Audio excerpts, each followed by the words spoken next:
Bienvenidas y bienvenidos a un nuevo episodio de Salud a la Veracruzana, el podcast de la Secretaría de Salud, en esta ocasión con el tema el Día Mundial del Parkinson. Salud a la Veracruzana. Salud a la Veracruzana. Salud a la Veracruzana. El podcast de la Secretaría de Salud de Veracruz. En 1997, la Organización Mundial de la Salud declaró el 11 de abril como el Día Mundial del Parkinson.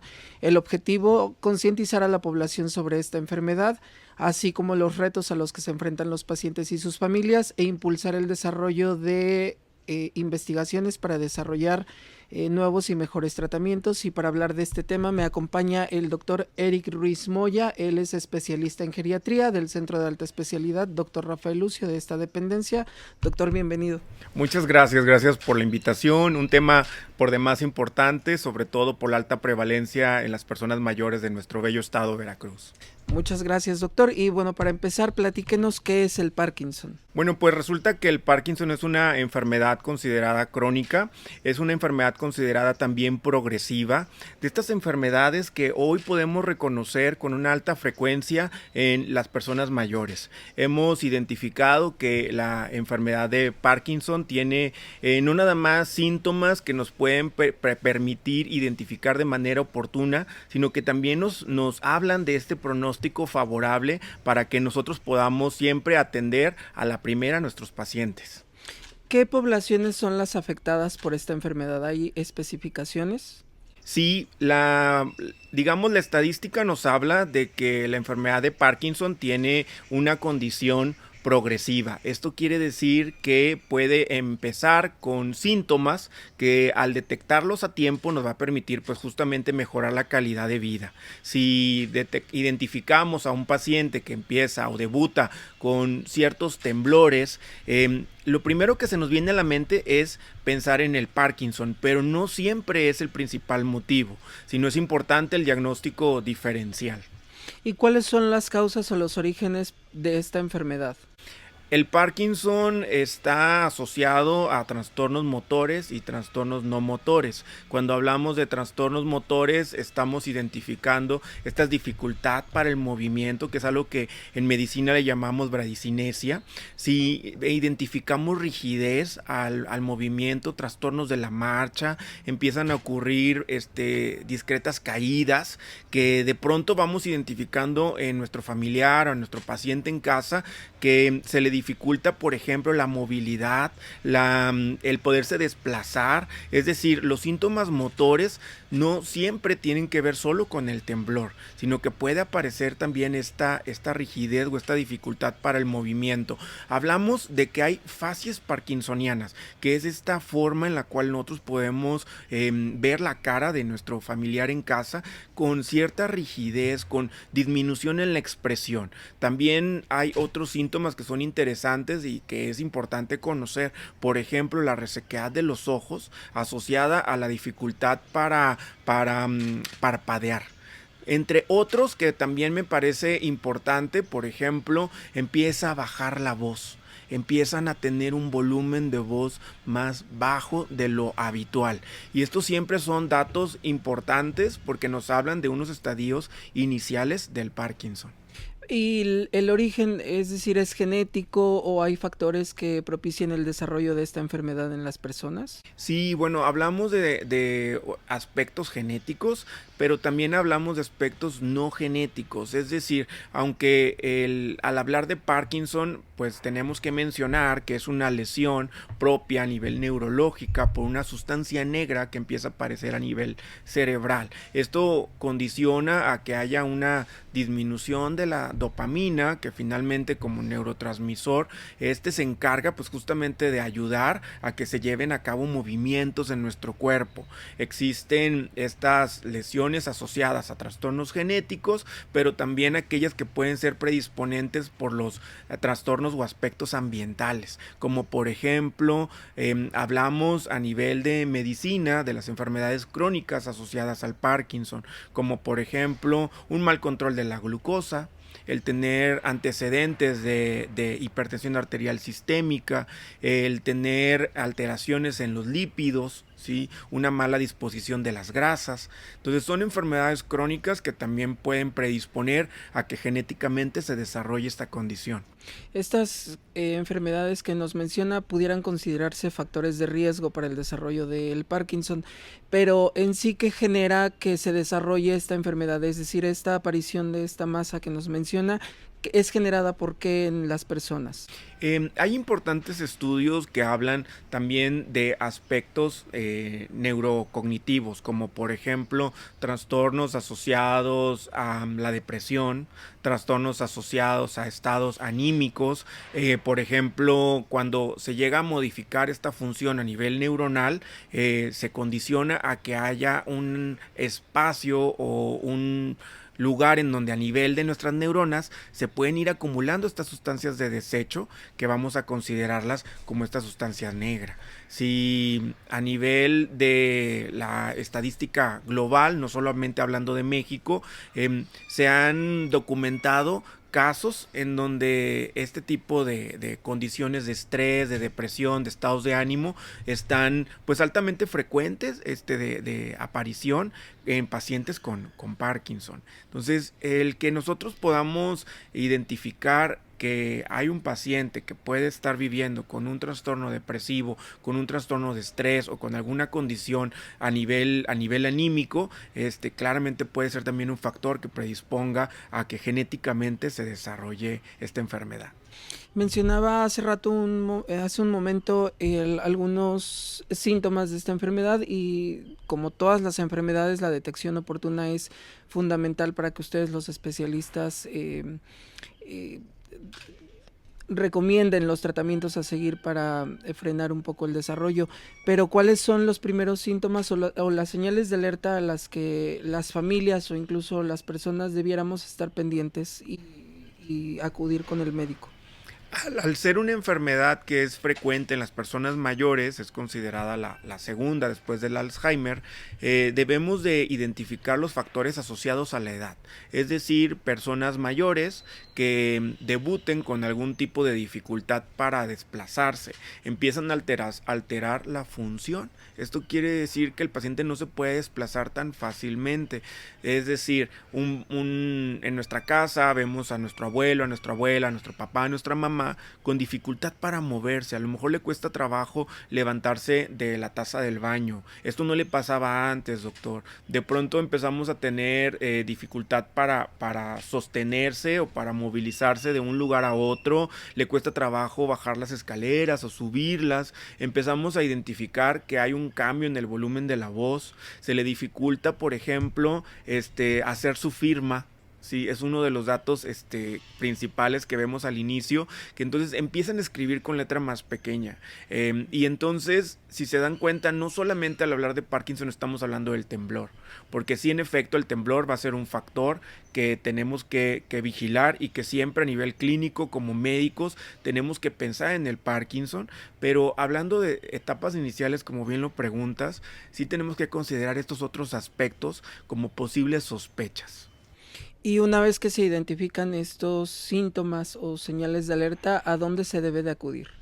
Muy importante justamente el estar siempre cercano con su médico de cabecera, el que podamos asistir a los centros de salud, a que podamos identificar cuáles son la línea de acceso más inmediata para tener pues justamente esta valoración con el médico. El médico, a la hora de identificar estos datos clínicos o esta sospecha del Parkinson, aplicará algunas escalas que justamente el diagnóstico se hace a través de la valoración clínica.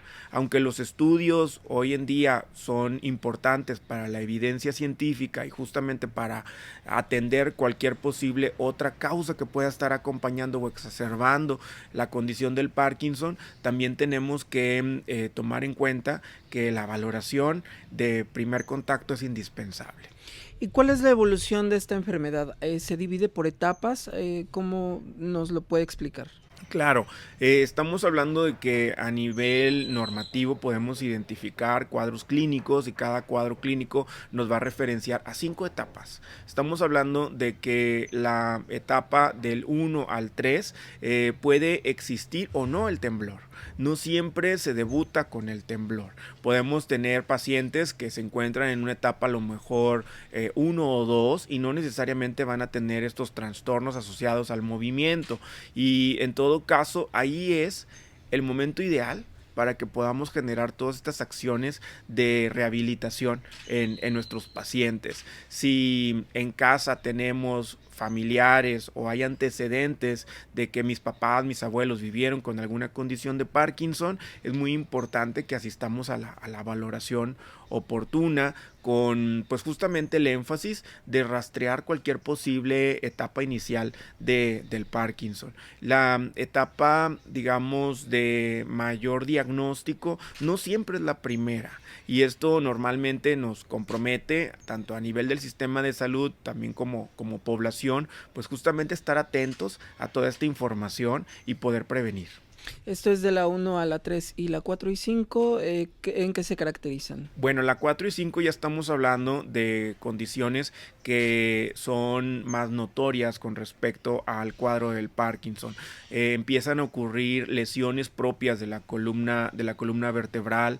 Estamos hablando de cuadros que el temblor es más notorio, es algo que incluso el paciente lo refiere como ya involuntario, que migra de la zona periférica, es decir, de las manos a zona central. Entonces este temblor empieza a generar modificación de la estructura de la columna y empieza a haber una postura parkinsoniana. En estos estadios además hay modificaciones a nivel del metabolismo, el estreñimiento empieza a ser una de las complicaciones más frecuentes. También tenemos pacientes en los que puede haber alteraciones del sueño combinado con algunos episodios incluso de alucinaciones. Estos estados neurodegenerativos propios del Parkinson también pueden estar asociados a otras condiciones a nivel de memoria, en donde ya puede haber alteraciones de la orientación del tiempo-espacio y ya estamos ante una condición mayor. Normalmente en el estadio 5 es un paciente que difícilmente se puede movilizar por su propia cuenta y requieren de apoyo. Es decir, son pacientes que ya están en cama.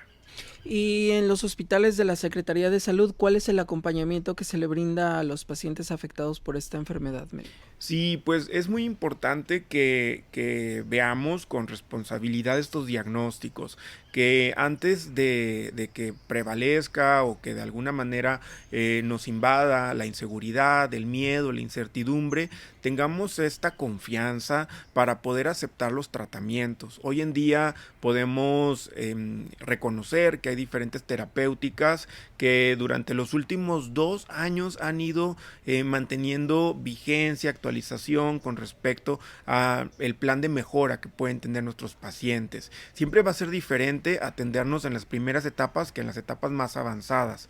Por eso mi insistencia en que podamos encontrar esta oportunidad en la identificación oportuna y que a nivel hospitalario, pues en la Secretaría de Salud, a nivel tanto de especialidades como lo es la neurología, como es la geriatría, nos encargamos de identificar en qué etapa o en qué estadio se encuentra el paciente de Parkinson y poderlo canalizar a áreas de rehabilitación. Creo que tenemos una gran oportunidad en la medicina de rehabilitación para que justamente todo paciente que viva con este tipo de condición pues tenga también esta posibilidad de conservar, mantenerse y algo muy importante, retrasar la evolución, la progresión del Parkinson. Sin duda, pues esto muy de la mano con el área de trabajo social, de enfermería, tenemos que seguir socializando, el llevar esta información a trabajar también con la red de apoyo, que son todas las familias que viven alrededor del paciente que padece de esta condición. Hablar de padecimiento, es decir, ya sabemos que existe una enfermedad, que hay una modificación a nivel cerebral, que la dopamina la tenemos que medicar o en este caso utilizar los medicamentos propios para suplementar la dopamina a nivel cerebral. pero el padecimiento es todo lo que gira en torno a la psicología, al ambiente, a la alimentación y a los cuidados del paciente con Parkinson. Y ahí hay mucha oportunidad de mejorar. Es decir, trabajar en la calidad de vida y poderle dar esta oportunidad de la rehabilitación a todo paciente.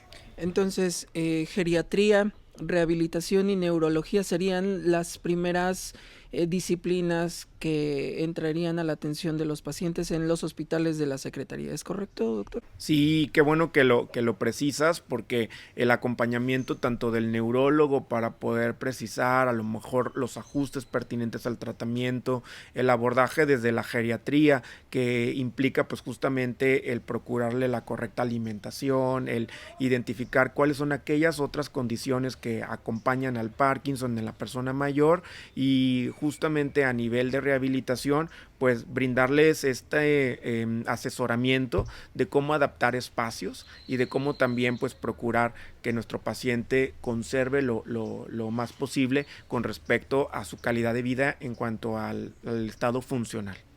Y en los centros de salud, que son los espacios de primer contacto con la población, ¿tenemos alguna estrategia que se impulse o se implemente para atender o identificar a posibles pacientes con esta enfermedad? Sí, aquí es muy importante la evaluación que se hace a nivel de primer contacto, el que se aplican las escalas de identificación oportuna del Parkinson para poderlo canalizar al área de segundo nivel o de tercer nivel para ser atendido. Esto pues forma parte del protocolo de evaluación del paciente sospechoso y que justamente pues nos permita el poderle brindar el apoyo oportuno en la etapa en la que se encuentre. Entonces, la gente que sospeche puede acudir y solicitar orientación en un primer contacto en los centros de salud. Sí, por favor, muy importante estar presente y justamente estar actualizado en cuanto a las consultas de primer contacto que finalmente tienen el objetivo de hacer la detección oportuna. Doctor, ¿tiene alguna cura? Mira, hoy en día no se conoce un tratamiento que revierta la lesión propia del Parkinson. No se ha identificado como tal un medicamento, una terapéutica que ejerza ese efecto. Sin embargo, hay muchos trabajos de investigación al respecto, en donde pues justamente tenemos depositada ahí toda la fe y la posibilidad de que los nuevos tratamientos nos permitan el poder brindar una mejor oportunidad a nuestro paciente con este diagnóstico. Médico, mencionaba hace un momento a la familia, que juega un papel muy importante dentro de la atención a los pacientes. ¿Existe alguna estrategia que se pueda acercar a quienes están alrededor de un paciente con Parkinson? Sí, bueno, pues a nivel de la Secretaría de Salud se cuentan con los apoyos psicoterapéuticos que justamente tienen esta responsabilidad pues justa de orientar, de generar esta reflexión hacia qué es el burnout o qué es el estrés, qué es el cuidador quemado, que son condiciones que a todos nos toca vivir en algún momento cuando el estrés nos lleva pues justamente a tener pues esta dificultad para poder llevar en orden de acuerdo a las recomendaciones tanto médicas como la demanda diaria que tiene el paciente.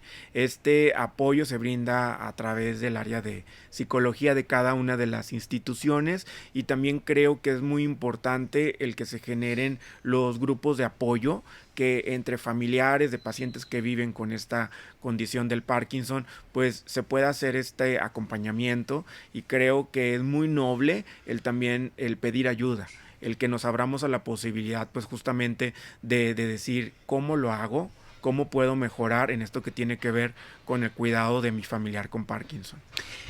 Doctor, para ir cerrando un poquito la conversación, de acuerdo con la Organización Mundial de la Salud, para 2040 este va a ser uno de los padecimientos más graves y más comunes, justo por la longevidad. ¿Algo que quiera usted mencionarle a las familias? ¿Algún mensaje que quiera enviar? Sí, pues hoy sabemos que la esperanza de vida en nuestro país ha ido en aumento. Hemos reconocido que a nivel de nuestro estado ocupamos entre los primeros 3 estados con mayor longevidad de nuestro país, y esto nos lleva a que vamos a llegar a vivir más años. Por lo tanto, el estar atentos a aquellas condiciones que tienen que ver con el envejecimiento saludable, que nos enfoquemos en prevenir, que estemos atentos con las campañas tanto de vacunación como de detección oportuna de cualquier enfermedad, pues va a ser una diferencia entre el cómo puedo vivir mi vejez del mañana.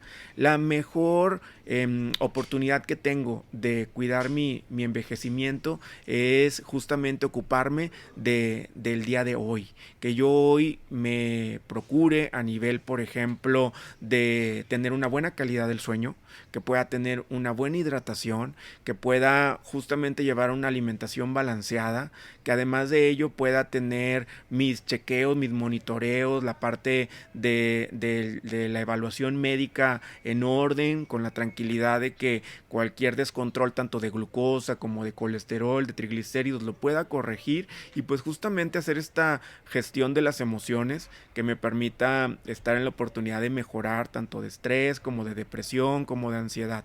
Y por supuesto considerar estos aspectos de la espiritualidad, que también hoy en día son muy importantes, el poder atender justamente el correcto uso de mis emociones, pero también muy alineados a algo tan importante hoy en día que es la fe, que eso quiere decir confiar.